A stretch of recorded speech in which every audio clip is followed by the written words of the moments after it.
Nikolai Tesla बड़े विचारों वाले व्यक्ति थे। उनके नाम 300 से अधिक पेटेंट हैं। समस्या यह थी कि टेस्ला अपने समय से बहुत आगे थे और उनके बहुत अधिक विस्तृत विचार थे। उन्होंने सैद्धांतिक रूप से काम किया। यह एक शानदार आविष्कारक थे जिसने दुनिया को कुछ दिया।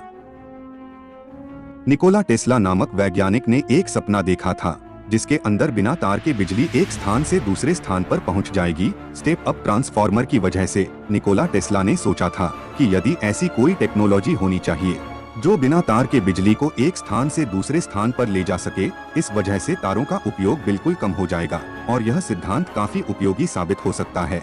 यह सोचकर वैज्ञानिक ने टेस्ला नामक प्रयोग किया था। इस प्रयोग के अंदर एक कॉइल के अंदर तेजी से इलेक्ट्रिसिटी को ऑन ऑफ कराया जाए तो पास में रखी दूसरी कुंडली के अंदर विद्युत चुंबक की वजह से हाई वोल्टेज जनरेट होगा और कोई भी उपकरण काम करने लगेगा, अर्थात बिना तार के आपका बल्ब, CFL, टीवी आदि काम करने लग जाएंगे। परंतु यह प्रयोग काफी सीमित ही रहा।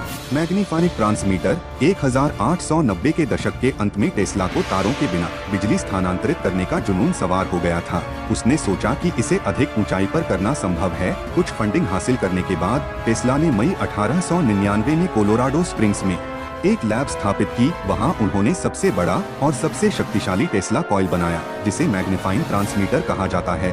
मैग्नीफाइंग ट्रांसमीटर में 3 कॉइल थे और इसका व्यास 52 फीट था। इसने लाखों वोल्ट बिजली पैदा की और 130 फीट के बिजली के बोल्टों को गोली मार दी। वे उस समय की सबसे बड़ी मानव निर्मित बिजली थी। समस्या यह थी कि टेस्ला कुछ ज्यादा ही महत्वाकांक्षी थे और अपने समय से आगे थे। टेस्ला टरबाइन 20वीं सदी की शुरुआत में दुनिया ने ऑटोमोबाइल में पिस्टन इंजन का उदय देखा।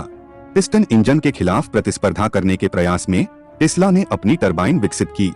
यह ब्लेड रहित था और एक कक्ष में घूमने वाली चिकनी डिस्क का उपयोग करता था। डिस्क कैसे काम करता था? मुख्य कक्ष में प्रवेश करने से पहले ईंधन का दहन किया जाता था। दहन डिस्क को घुमाएगा जिससे इंजन चलता था। 1909 में जब टेस्ला ने इंजन का परीक्षण किया तो उसे 60% ईंधन दक्षता मिली जो प्रभावशाली थी। इंडक्शन मोटर एक मोटर है जो प्रत्यावर्ती धारा का उपयोग करती है और इसके अनिवार्य रूप से 2 भाग होते हैं, एक स्टेटर और एक रोटर। स्टेटर स्थिर रहता है और इसके बीच में रोटर को घुमाने के लिए इलेक्ट्रोमैग्नेट का उपयोग करता है।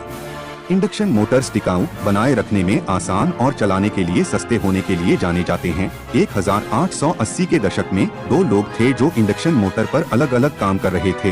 इटली में टेस्ला और गैलीलियो फेरारी दोनों ने 1888 में अपने निष्कर्ष प्रस्तुत किए, जिसमें फेरारी ने टेस्ला द्वारा प्रस्तुत किए जाने से 2 महीने पहले अपना इंजन पेश किया। हालांकि सबूतों के भार के तहत टेस्ला के पेटेंट का आयोजन किया गया।